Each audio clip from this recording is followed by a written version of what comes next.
τον Πανεπιστημιακό Γιώργο Ρούση που θα προλογίσει την εκδήλωσή μας και τον ευχαριστούμε γι' αυτό.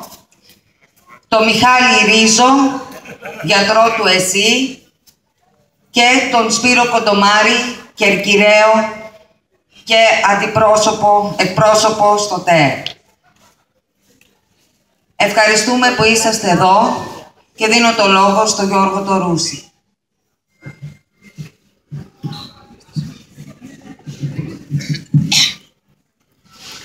Λοιπόν, λίγο λόγω προβλήματος στη φωνή, θα το καταλάβετε και οι ίδιοι δηλαδή. Και επειδή όταν πας ενάντια στη φύση σε εκδικείται και θα σταματήσει από μόνη της, θα είμαι όσο πιο σύντομος γίνεται. Εδώ και 2-3 μέρες μου είπε ο γιος μου που ήρθε από το Βέλγιο ότι το ΦΠΑ στο νερό ή στο ρεύμα, ανέβηκε από 6% στα 23%. Επίσης διάβαζα ότι πρόσφατα στη Γερμανία, στον ΟΑΕΔ της Γερμανίας, μπήκε ένα νέο σύστημα με βάση το οποίο οι μακροχρόνια άνεργοι βγαίνουν από το σύστημα αν δεν τηρούν ορισμένους κανόνες. Και ήδη σήμερα υπάρχουν 7.000 άνθρωποι που ενώ παίρνουν ένα ελάχιστο 350 ευρώ, σήμερα δεν παίρνουν καθόλου. Γιατί τα λέω αυτά και τη σχέση έχουν με τις εκλογές και με εμάς εδώ. Διότι είναι δείγματα και επιβεβαίωση της ανάλυσης μας ότι η κρίση δεν είναι ελληνική, είναι παγκόσμια καπιταλιστική κρίση. Με τις ιδιομορφίες της βέβαια και την έντασή της στην Ελλάδα, λόγω χρέους και ελλημάτων. Και όταν λέμε παγκόσμια καπιταλιστική κρίση, είναι μια κρίση η οποία οφείλεται στην αποπομπή ζωντανής εργασίας, στην αποπομπή δηλαδή ανθρώπινου δυναμικού και στην αντικατάστασή του από την επιστήμη, από μηχανές κλπ. Με συνέπεια την πτώση του ποσοστού κέρδους για το κεφάλαιο. Απέναντι λοιπόν σε αυτή την κρίση και σε αυτή τη λογική, το κεφάλαιο όχι γιατί έγινε ξαφνικά κακό, ενώ ήταν καλό, αλλά γιατί δεν μπορεί να κάνει διαφορετικά, απαντάει με τον τρόπο που απαντάει, με τον νεοφιλελευθερισμό. Για μας δηλαδή ο νεοφιλελευθερισμός είναι ο καπιταλισμός της εποχής μας. Και είναι αυτός που είναι υπεύθυνος για την κρίση. Και απαντάει με αυτόν τον τρόπο, διότι ο μόνος τρόπος για να αντιταχθεί σε αυτή την πτωτική τάση του ποσοστού κέρδους είναι να αυξήσει την εκμετάλλευση, να μειώσει τις κοινωνικές δαπάνες και όλα αυτά που όλοι υφιστάμεθα. Συνεπώς, εάν κάποιος θέλει με συνέπεια να αντιταχθεί στην κρίση, πρέπει να έρθει σε ρήξη με τον καπιταλισμό. Όλα τα άλλα είναι κουραφέξα. Ας πάρουμε λοιπόν όλες τις πολιτικές δυνάμεις της Ελλάδας μία-μία να δούμε κατά πόσο έρχονται. Υπάρχει ένας λαϊκός κόσμος, πέρα από συνειδητούς φασίστες που είναι ελάχιστοι, που ψηφίζει τη φασιστική εξού, κατά τη γνώμη μου, και εγκληματική Χρυσή Αυγή.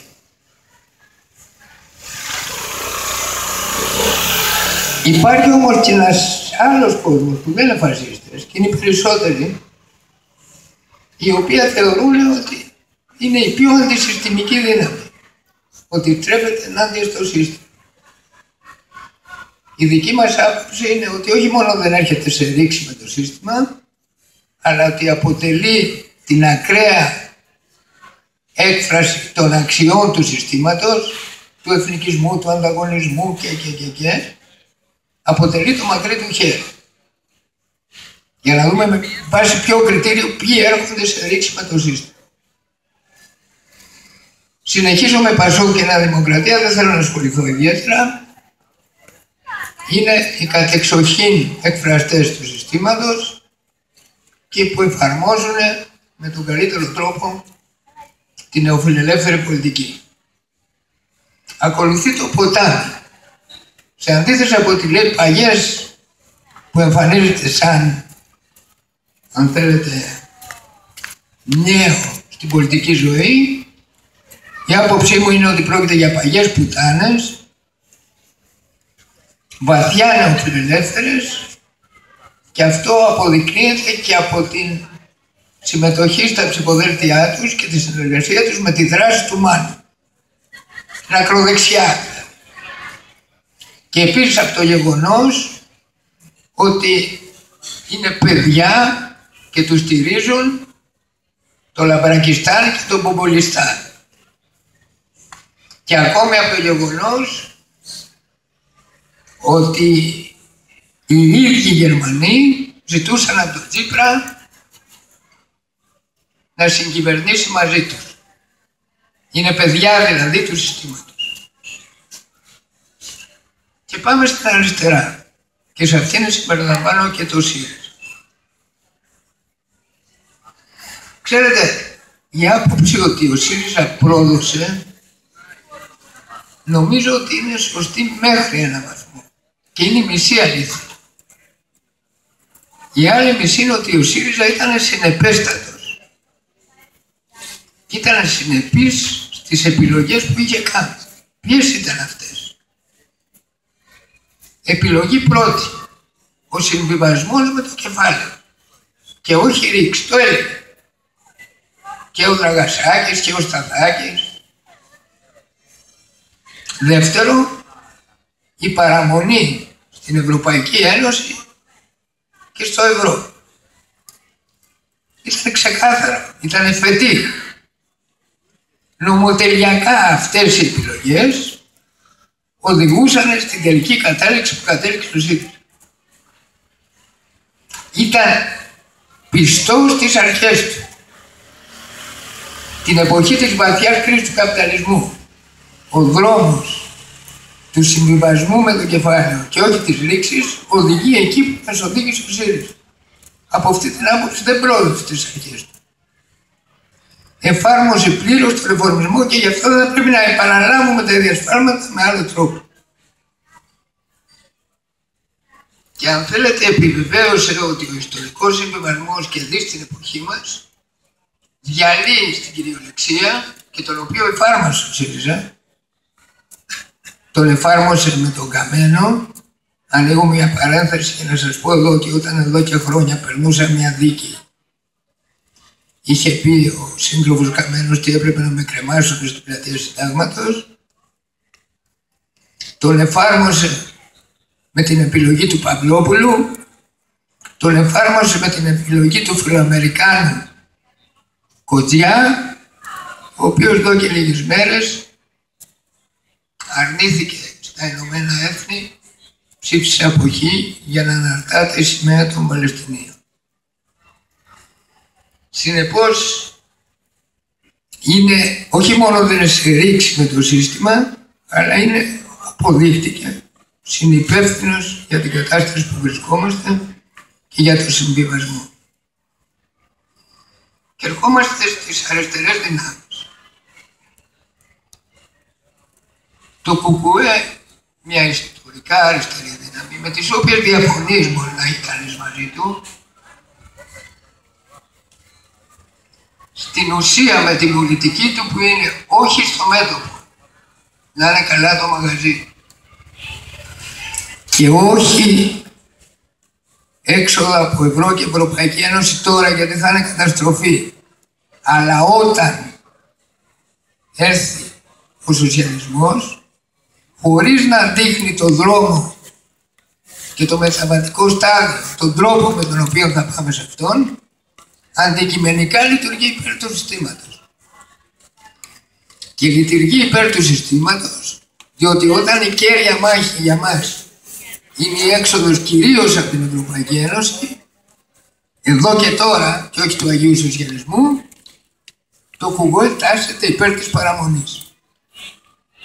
Και αυτό η μικρή νοθεία, αν θέλετε, που κάνει και που αφήνει να εννοηθεί ότι είναι υπέρ της εξόδου, στην πραγματικότητα κρύβει την πραγματική του θέση. Και επίσης δεν δέχεται κανένα μέτωπο. Καμία μετοπική συνεργασία. Η ΛΑΕ έχει ένα βασικό μεθοδολογικό πολιτικά πρόβλημα και οφείλεται στο γεγονός ότι δεν έχει καμία σχέση με μαρξιστική ανάλυση η οικονομία η οικονομική της πολιτική. Εξηγούμε. Όταν βγαίνει ο Λαπαβίτσας και εξηγεί με βάση το πρόγραμμα ότι αν βγούμε από το ευρώ όλα είναι δυνατά, σημαίνει ότι θέτει την ιστορία του νομίσματος και το χρηματοπιστωτικό πάνω από την πραγματική οικονομία. Είναι θεμελιακό λάθος. Μόνο με το νόμισμα δεν κάνεις τίποτα. Για να κάνεις κάτι πρέπει να ακολουθήσεις και τα άλλα που λέει το πρόγραμμα της ΛΑΕ. Για να μπορέσεις να κάνεις έστω και ένα από αυτά, θα πρέπει να βγεις και από την Ευρωπαϊκή Ένωση. Τίποτα από όλα δεν είναι εφικτό όσο είσαι στην Ευρωπαϊκή Ένωση. Το απαγορεύει ρητά. Είτε λοιπόν το ξέρουν και δεν το λένε, είτε δεν το ξέρουν και μπαίνουν στη λογική του ΣΥΡΙΖΑ, άντε να μας ψηφίσει ο κόσμος, να μην τον φοβήσουμε και μετά βλέπουμε. Που σημαίνει την εγκληματική δραστηριότητα του ΣΥΡΙΖΑ, αντί να ανυψώνω το επίπεδο συνειδητότητας του λαού, το κρατάω εκεί που είναι και το ρίχνω ακόμη παρακάτω. Και κάτι ακόμη για τη ΛΑΕ. Θεωρώ ότι σε μεγάλο βαθμό είναι υπεύθυνοι και ο Παναγιώτης Αλαβαζάνη, που είναι και φίλος μου προσωπικό, για την πορεία του ΣΥΡΙΖΑ. Είναι υπεύθυνοι. Μια γραμμούλα αυτοκριτικής δεν είναι. Μια γραμμούλα. 2 λέξεις. Και όχι μόνο αυτό. Συνεργαζόμενοι όπως ο αξιοσέβαστος Μανώλης Γλέζος, όπως ο Λαβάνη, έτσι, τοποθετούνται ακόμη και κατά της εξόδου από το ευρώ. Και να σας πω και κάτι προσωπικό, εμένα με ενόχλησε αφάνταστα, γιατί νομίζω ότι στην πολιτική πρέπει να υπάρχει και ηθική, ότι στελέχη του ΝΑΡ και της Ανταρσία, όπως ο Πέτρος ο Παπακοσταντίνου, όντας οργανωμένοι στον ΝΑΡ και την Ανταρσία, γράφανε το πρόγραμμα του Λαφαζάνη. Αυτό για μένα είναι πολιτική ανηθικότητα, αν όχι πολιτική αλήθεια. Έχεις κάθε δικαίωμα να είσαι στο Λαφαζάνη και με τη ΛΑΕ και καλά κάνεις και μαζί θα βρεθούμε στους αγώνες αύριο, αλλά δεν έχεις δικαίωμα να είσαι σε ένα κόμμα και να λειτουργείς και να είσαι ηγέτης άλλου κόμματος. Τελειώνω με τα δικά μας. Είναι προφανές ότι η Ανταρσία έχει 1000 όσα κουσούρια. Ούτε ένα ούτε 2. Απ' την άλλη όμως, κατά την ταπεινή μου αντίληψη,